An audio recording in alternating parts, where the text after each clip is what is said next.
Não adianta você ficar fazendo planilha e mais planilha. A calculadora vai mostrar a mesma conta. Todos os nossos problemas são produzidos pelo nosso inconsciente e eles têm uma utilidade. A transformação começa aqui. Começa em você. Se inscreva no canal. Você se sente culpado pelo fracasso, pela dificuldade, pelos problemas alheios. Você acreditou que quem tem condição também tem obrigação. Pronto, gente! Se eu tivesse dinheiro, eu carregaria todos vocês, mas como eu não tenho, é mais leve não ter dinheiro do que ter dinheiro e carregar todos vocês. Vamos parar com essa história de ficar falando de criança interior e vamos falar do adulto exterior que cresceu e tem que ter a responsabilidade e a coragem de encarar aquelas feridas. Você não quer sair do AJ, porque talvez ele seja a única pessoa que confia em você. Como nunca mais ter problemas com a falta de dinheiro? Essa resposta existe? Essa resposta existe. Só que o trabalho para trazer essa percepção é muito maior. Uma etapa dessa construção é a que nós vamos fazer hoje. Você precisa entender a raiz das dívidas. Eu poderia trazer várias estratégias de como negociar, que é importante, mas eu quero falar sobre, de fato, o que está por trás das dívidas. Então, uma das primeiras premissas que nós vamos trabalhar aqui é a premissa de que presta atenção, toda dívida material esconde um débito emocional. Isso vale para toda dívida, Elton, para aquela que está te incomodando, para aquela que está te paralisando. Tem gente que tem uma dívida que é um compromisso que fez, um parcelamento, um financiamento. Não estamos falando de compromissos, estamos falando de dívida. Aquilo que você não deu conta de pagar, perfeito? Para você que está chegando aqui agora, essa construção que eu vou trazer para você é baseada na teoria da permissão. Aquilo que traz a autorização inconsciente para você ser, ter, fazer e estar. A gente sempre fala muito sobre teto financeiro, a gente sempre fala muito sobre dependência emocional e a nossa proposta é trazer uma luz para o seu inconsciente. E os acontecimentos negativos da sua vida revelam aquilo que a gente chama de inteligência relacional, que talvez você não tenha. E a dívida mora nesse lugar. Muita gente fala sobre mentalidade de escassez. Sabia que a escassez não é necessariamente a raiz de toda dívida? Não.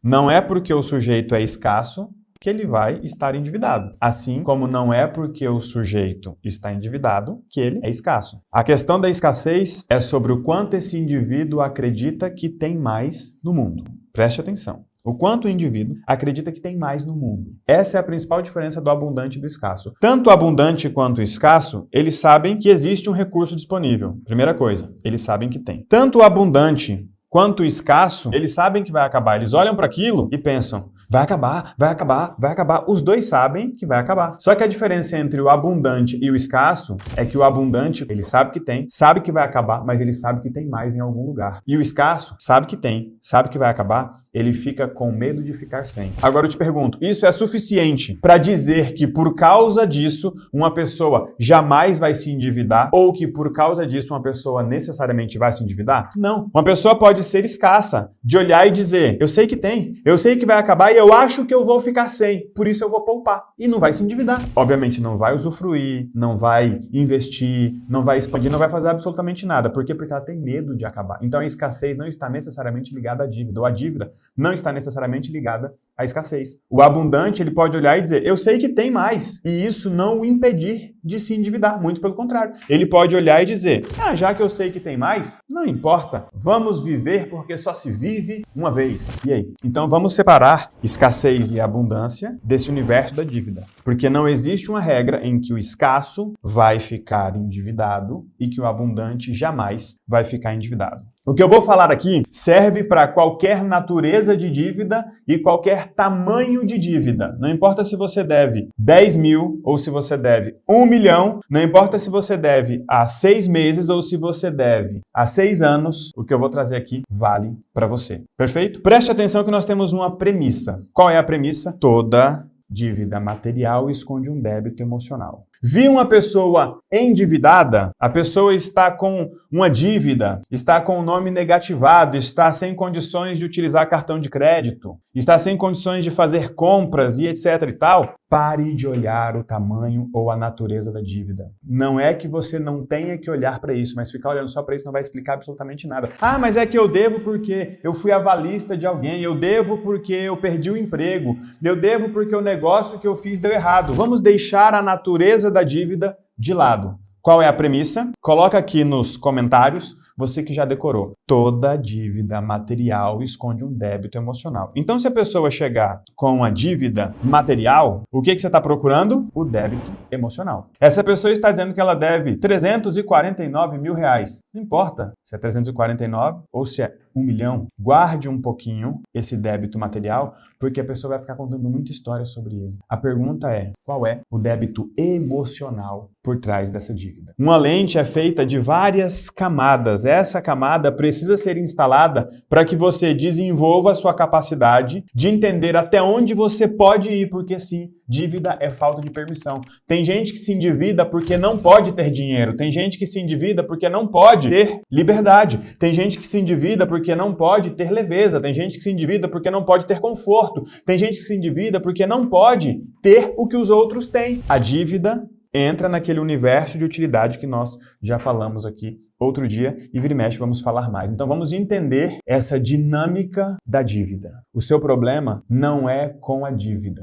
Ninguém presta atenção nisso. Você já ouviu alguém falar em dívida impagável? Tem gente que fala em dívida impagável. Se você foi capaz de fazer, é porque você é capaz de pagar. Preste atenção. Você dá conta de pagar. Ah, mas tem os juros. Vou repetir. Se você deu conta de fazer, você dá conta de pagar. Você vai entender. Se você dá conta de fazer ou deu conta de fazer, você dá conta de pagar. Por quê? Não é sobre o tamanho da dívida material. É sobre o tamanho do débito emocional. Com quem é que você tem esse débito emocional tão grande que você não pode ter dinheiro e você precisa da dívida, você prefere a dívida e você permite a dívida. Ah, Elton, mas eu não fiz isso. O meu irmão não fez isso, ele só deu errado nos negócios. A minha tia não fez nada disso, ela só caiu em um golpe. O seu consciente diz isso, mas o seu inconsciente produz exatamente esse acontecimento sob medida. Um acidente, um incidente, uma dívida, um vício, uma doença é fruto do desenho do seu inconsciente. Fruto da construção que você tem, com as relações que você mantém e com os ambientes que você frequenta.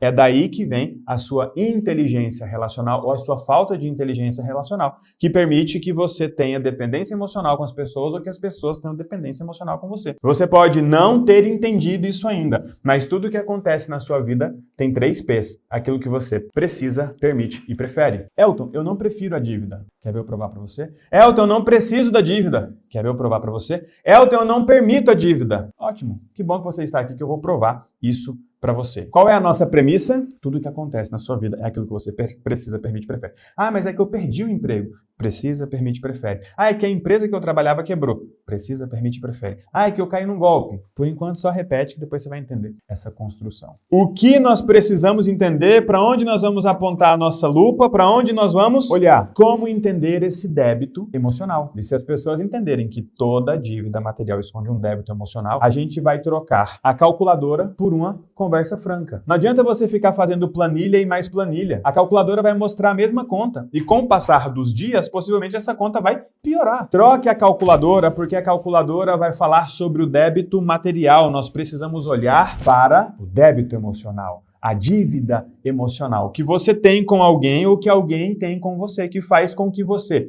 precisa, permita e prefira. As pessoas, elas se prendem e tentam prender as outras. As pessoas tentam sempre passar para as outras aquilo que elas enxergam, aquilo que elas precisam. É sempre uma imposição relacional. Vamos falar de relação? Ou vamos falar de dívida? Tem muita gente que vira e fala, meu problema é a minha relação com o dinheiro. Quem aqui tem problemas de relação com o dinheiro? Vamos voltar para a nossa premissa. Toda dívida material esconde um débito emocional. Então nós precisamos olhar para o débito emocional, porque uma dessas duas pessoas ou as duas pessoas dessa relação precisam dessa dívida. E toda dívida tem 2 utilidades ou 2 grandes utilidades. A primeira premissa é, toda dívida material esconde um débito emocional. A segunda premissa é, toda dívida tem 2 grandes utilidades. 2 grandes utilidades, você que gosta de anotar, anote aí. Toda dívida, ela serve para prender alguém ou se proteger de alguém. Como identificar que débito emocional é esse? Quem é que eu devo? Quem é que acha que eu devo? Que faz com que eu não permita ter dinheiro? Que faz com que eu não me permita ficar com dinheiro? E muitas vezes, que faz com que eu ou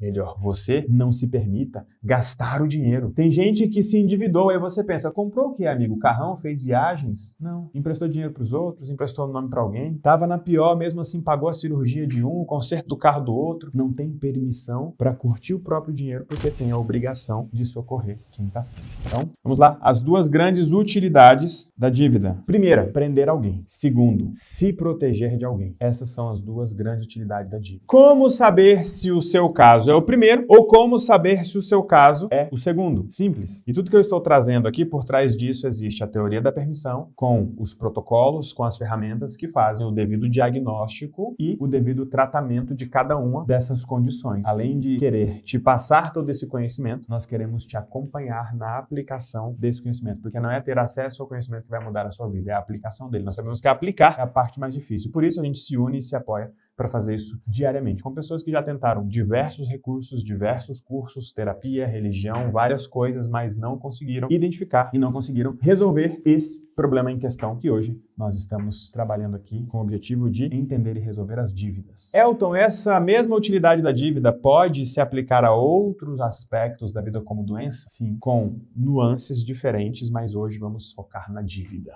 Perfeito? Então, temos premissas e temos perguntas. A dívida material esconde um débito emocional. A gente foca no débito emocional. Maravilha. Mas é mais importante a gente entender a dinâmica que se instalou para uma vida em que é melhor ficar endividado. E olha que louco, é melhor ficar endividado nessa proporção. Porque se a dívida for demais, aí vai te quebrar por inteiro. E se a dívida for menor, ela não vai surtir o resultado esperado. Qual resultado, Elton? A palavra-chave do meu trabalho é utilidade. Todos os nossos problemas produzidos pelo nosso inconsciente, eles têm uma utilidade. Vou repetir, todos os nossos problemas são produzidos pelo nosso inconsciente e eles têm uma utilidade. O grande X da questão é, se você assumir logo que eles têm uma utilidade, a gente foca em descobrir que utilidade é essa e trabalha para eliminar essa utilidade para que a pessoa não precise mais do problema. E quando a gente olha para a dívida, quais são as duas grandes utilidades? Prender alguém ou se proteger de alguém? Quem você quer prender? Ah, Elton, mas ninguém prende ninguém. Prende. Tem uma coisa que prende mais que dívida. E começa com D. Chuta. Tem a mesma utilidade. Prender ou se proteger, no sentido de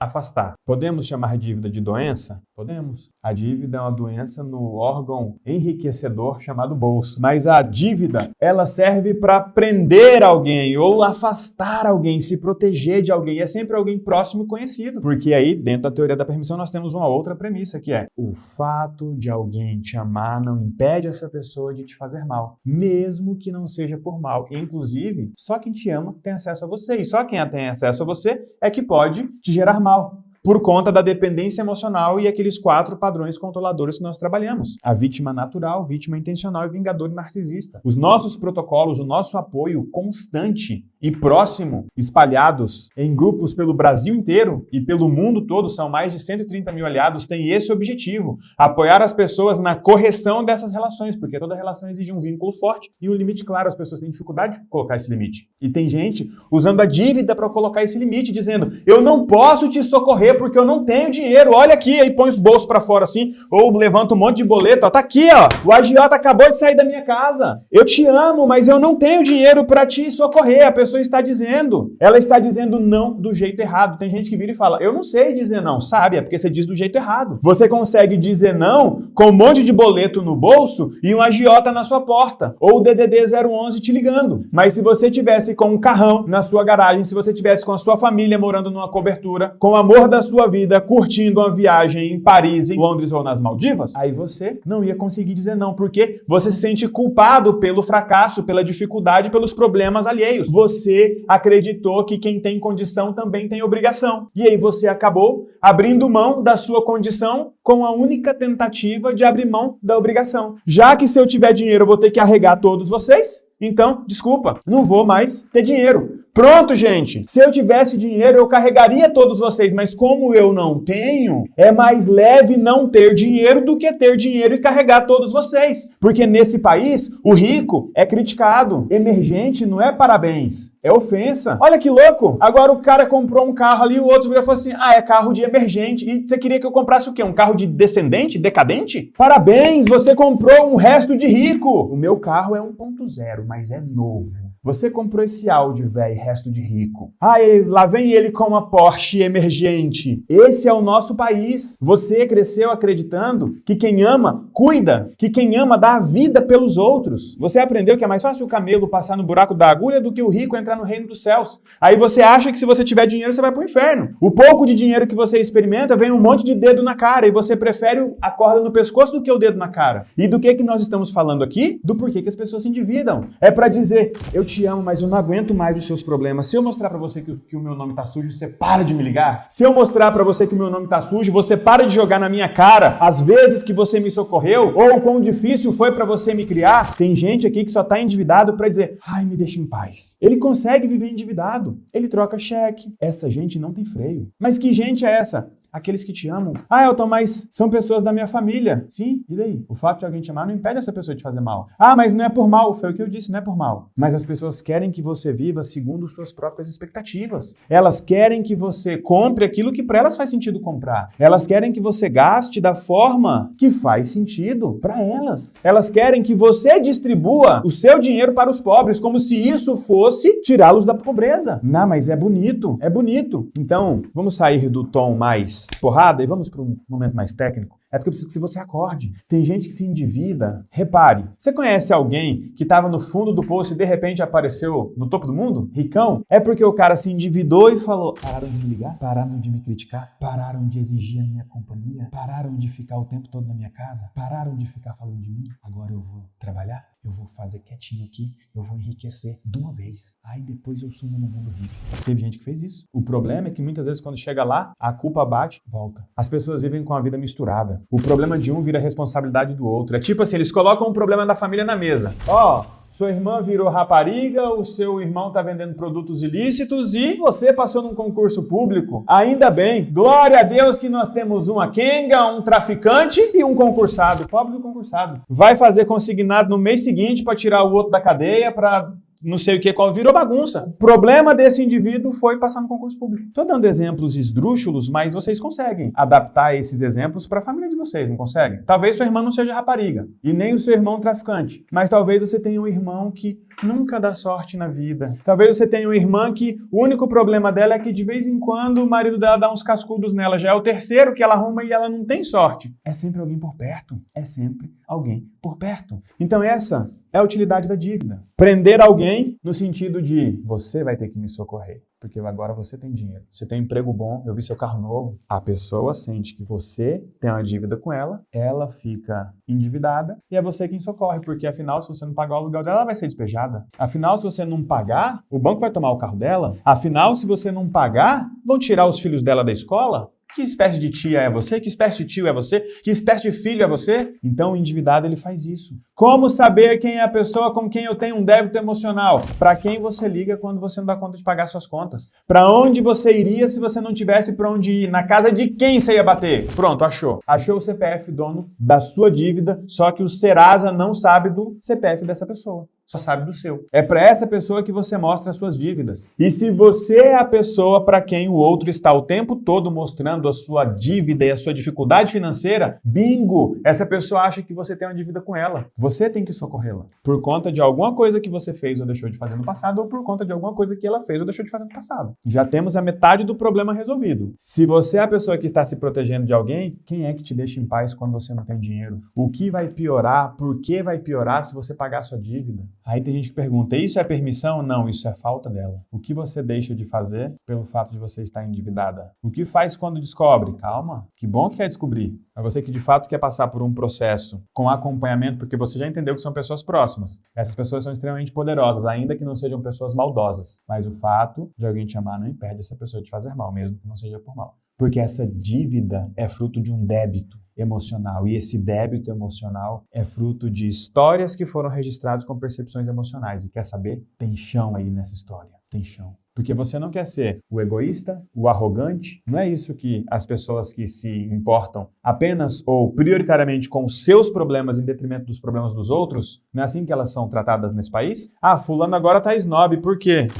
que agora só quer saber de viajar. Fulano agora é egoísta, por quê? Porque só quer saber dos problemas dele. Agora ele tá com rico e não veio aqui resolver o problema da mãe dele, do pai dele, do tio dele, da avó dele que criou ele. Porque quando você era pequeno, sua mãe não te quis, foi seu avô que cuidou de você. Você era menininha lá e seu avô pegou você. E agora que você virou dentista, ou esteticista, ou eletricista, só quer saber de você. Isso cria para você um teto financeiro. Essa pessoa diz quanto dinheiro você pode ganhar ou quanto dinheiro você não pode ganhar. Isso vale para você que é empresário. A dívida tem uma utilidade. Quer ver uma utilidade bizarra para a dívida? A dívida é um dispositivo antidivórcio. O cara tá prestes a levar um pé na bunda. Sabe o que ele faz? Arruma uma dívida do tamanho do mundo. Aí a mulher faz conta e diz, se eu largar dele, eu vou ficar com essa dívida. E às vezes ela tem aquele padrão narcisista e vingador e aquela coisa toda.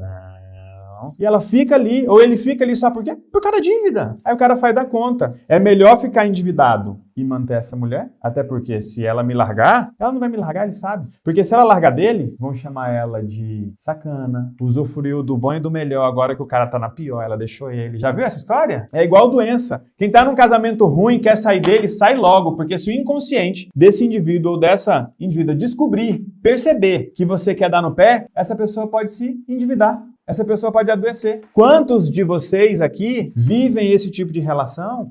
Ou são frutos, filhos e filhas de relacionamentos que não acabaram por causa de uma dívida ou de uma doença? Conhece alguém assim? Só não largou dele porque ele estava doente. Quando ele aprendeu isso, nunca mais ele sarou. No máximo, trocou uma doença pela outra. Tinha problema no joelho, aí cansou o joelho, deu na coluna. E foi indo. As nossas relações são poderosas. Nós somos seres racionais, com reflexos emocionais, ou seja, não existe essa história de inteligência emocional. Pare de tentar administrar a emoção. A emoção é só um reflexo da razão. Administre a sua razão. Só que a sua razão está entorpecida pelas suas relações. Porque nós somos seres racionais, com reflexos emocionais, com base nas nossas ligações relacionais. Nós somos uma espécie que se importa com a outra. Nós somos uma espécie que faz questão que a outra se importe com a gente. E essa obrigação de se importar ou essa obrigação de ser importante está fazendo você desenvolver dependência emocional na forma ativa ou na forma passiva. Que é quando a vida de um depende da vida do outro. Quando o estado e a ação de uma pessoa faz com que o estado e a ação de outra pessoa mude. Nós somos uma espécie que o nosso amigo conta uma coisa que o deixa triste e a gente fica triste junto. O cara levou um chifre, o cara foi demitido, o cara bateu o carro, por que eu vou ficar triste? É porque a gente se importa. Esse é o problema. A gente se importa muitas vezes mais com o outro do que com a gente, para não levar o rótulo de egoísta. Chamam isso de empatia ou de simpatia. Nossa, fulano é tão empático, fulano é tão simpático. Nossa, Elton, você não se preocupa com o outro só depois que eu tiver certeza que ele está fazendo isso. Eu jamais vou me importar com uma pessoa que não se importa consigo. Isso digo eu hoje, o Elton do passado, ixi, adorava alguém com problema para ficar pertinho para ouvir. O Elton é um menino tão bom. Bicho, eu sei fazer tudo. Eu sei soldar, eu sei fazer carpintaria,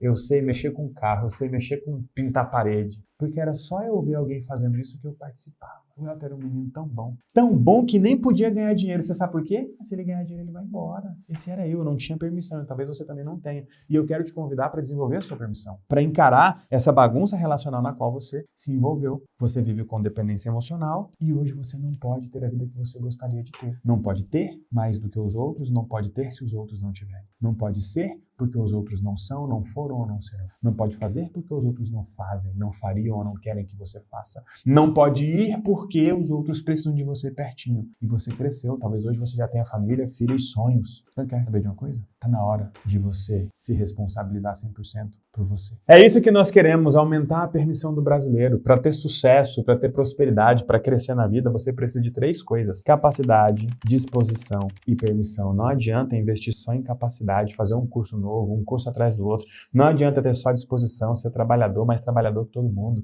Não adianta ter só as 2 coisas. Talvez você seja na sua área a pessoa que mais sabe, a pessoa que mais trabalha, mas não é a pessoa que mais ganha dinheiro. E mesmo que for, muitas vezes não é a pessoa que mais fica com dinheiro. Parece que você tem um problema com dinheiro, mas não existe relação entre dinheiro e pessoas. Quem fala, eu tenho problema com o dinheiro, eu tenho problema na minha relação com o dinheiro, essa é uma historinha que inventaram para você. Não existe relação de uma pessoa com o dinheiro. Existe uma relação de uma pessoa com a outra e o dinheiro, ao chegar ou a sair, muda essa relação e a pessoa escolhe inconscientemente ou até conscientemente trazer mais dinheiro, afastar o dinheiro, se desfazer do dinheiro ou evitar o dinheiro para controlar essa relação. que só pode ter aquela quantidade de dinheiro. E as pessoas não falam disso. As pessoas estão romantizando o desenvolvimento humano no Brasil. É tanta frasezinha bonita. Certa vez eu li uma frase que dizia: as pessoas estão tentando espiritualizar o desenvolvimento humano como se Deus fosse responsável por quitar as dívidas de alguém, como se Deus fosse responsável por resolver os problemas financeiros de alguém, abrir uma porta de emprego, trazer clientes para um profissional. Quer saber? Me enoja as pessoas que falam em nome de Deus, inclusive com essas frases bonitas. Tá errado, você é responsável pela construção relacional que você tem feito,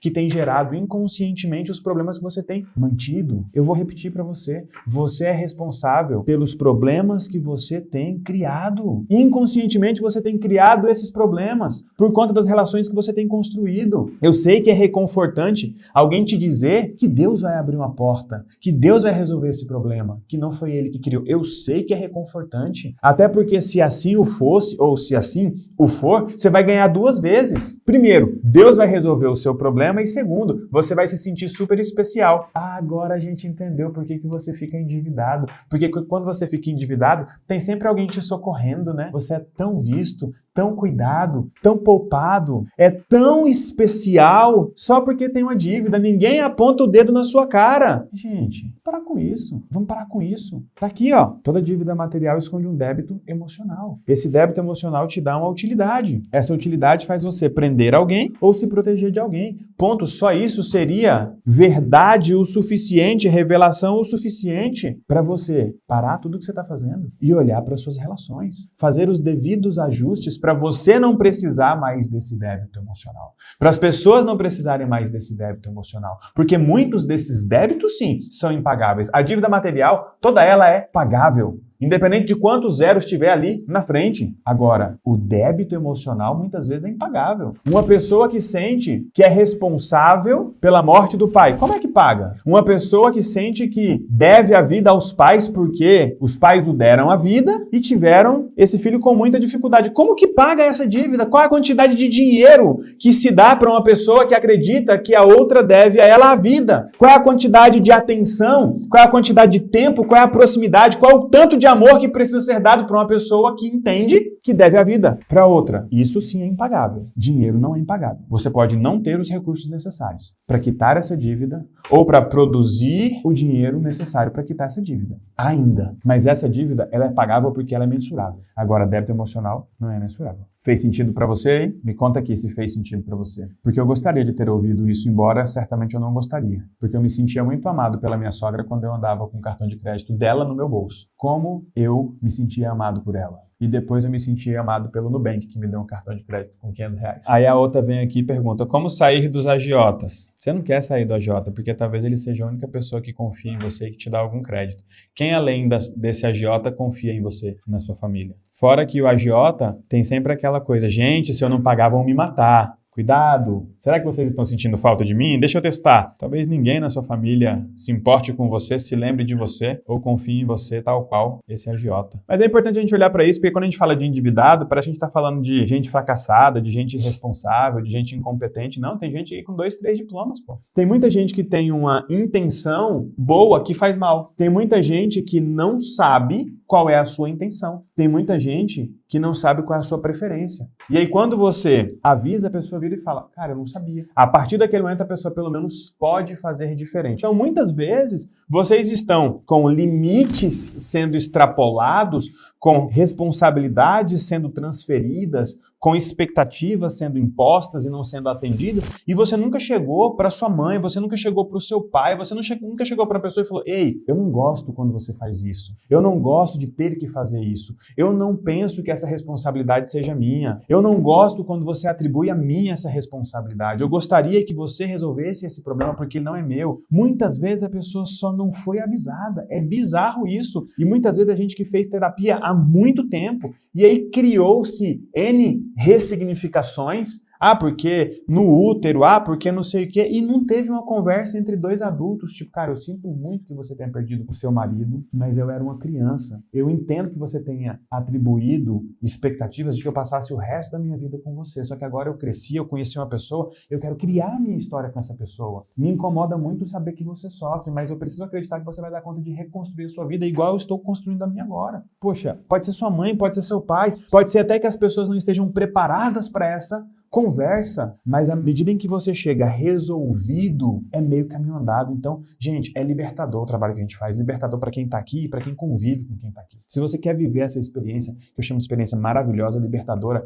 sem motivação barata, sem espiritualização das coisas, com método, com técnico, com lógica, com clareza, vai por mim, porque talvez seja tudo que você está precisando. Alguém que sente na sua frente e te responsabilize pelo problema e se responsabilize pela condução da solução. Alguém que vai te dizer, isso é isso e não é isso. Vamos fazer isso e não vamos fazer isso. Isso é responsabilidade dessa pessoa e isso não é responsabilidade dessa pessoa. Você pode esperar isso e você não pode esperar isso. Ah, mas eu não sei fazer, então vamos fazer juntos. Que aí você vai ter um método, você vai ter um ambiente, para que de fato você construa a relação saudável que talvez as pessoas não tiveram experiência, talvez as pessoas não tiveram preparo, talvez as pessoas não tiveram talvez a chance, a condição de fazer os ajustes e as correções que você pode fazer. Pô. Eu não posso cobrar do meu pai hoje que ele se responsabilize pelos meus erros. Ah, mas é que eu tô repetindo o padrão do meu pai. Não tá não, meu anjo. Você repete o dele só quando é a primeira vez, quando é a segunda vez é o seu mesmo. É você repetindo o seu padrão. É você repetindo o seu próprio padrão. É muito reconfortante você ficar culpando os seus pais, os erros deles, as ausências deles. Mas espera aí, você cresceu. Vamos parar com essa história de ficar falando de criança interior e vamos falar do adulto exterior que cresceu e tem que ter a responsabilidade, a coragem de encarar aquelas feridas, aqueles problemas. Não dá mais ficar com essa história toda. Aí vem aqui e diz, eu não aguento mais a minha mãe narcisista. Você não aguenta a sua mãe narcisista ou o narcisismo da sua mãe? Porque quando a pessoa é narcisista e você é saudável, ou ela se adequa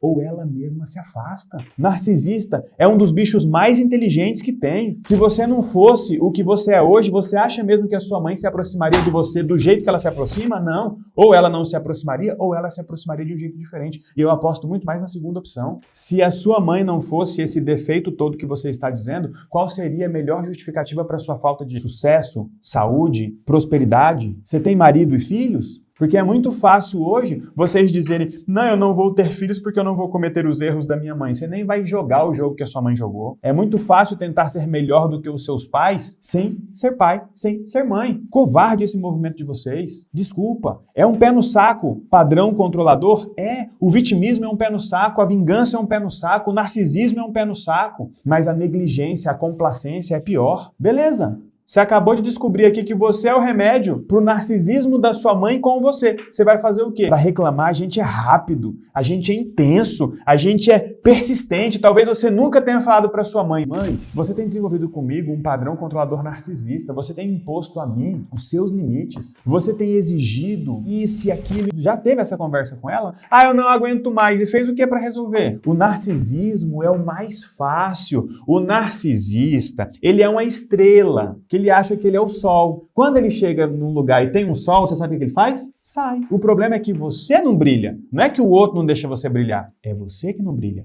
É fácil ficar dizendo que tá todo mundo apagando a sua luz, mas qual que é teu próprio brilho? Vai, me conta aí. Vai, vagalume do sertão, me conta. Se a sua mãe não te diminuir, você é capaz do quê? Não, gente, não vamos ficar culpando os nossos pais, não. Eles podem fazer parte da causa do problema. Eles podem ser responsáveis por parte do problema, mas eles não são responsáveis por nenhuma parte da solução. Os nossos pais podem ser responsáveis por parte do problema, por parte da causa do problema, mas eles não são responsáveis por nenhuma parte da solução, porque nós crescemos. Esse é o ponto. Esse é o ponto. E agora você decide o que você quer fazer com essa informação.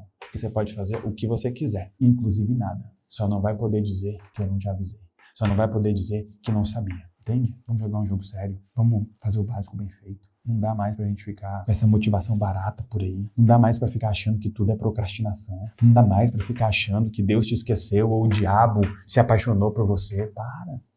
Existem muitas pessoas envolvidas na causa do seu problema. Mas basta que você se envolva com a solução para a coisa avançar. Você não sabia, agora você sabe. O que você vai fazer com essa informação? Meu convite é que a gente coloque isso em prática. E eu vou te falar, tá difícil de encontrar alguém melhor do que a gente, mais próximo do que a gente, mais consistente do que a gente nesse mercado. Porque os meus concorrentes, eles são misturas. Desculpa falar. Eles são misturas baratas. Não baratas porque eles cobram caro, né? Mas no bom sentido. São misturas baratas de frases de efeito com recorte de técnicas importadas do exterior e, infelizmente, recheados com versículos bíblicos. Quando eles terminam, você nem sabe se você fala amém, yes ou who. Triste isso. Triste isso. Mas o nosso convite aqui é um convite para consciência, para clareza, para lógica, para o enfrentamento. Quer chamar tudo do que vocês estão chamando aí fora? Vamos lá. Só que aqui a gente trouxe uma revelação clara. Sem te dizer que foi o Espírito Santo, ou que foi a Maria, ou José, ou Jesus, o Oxalá, o Buda, ou Maomé. Eu trouxe. Você pode ter gostado ou pode não ter gostado. Eu estou te fazendo um convite. Você pode aceitar ou não.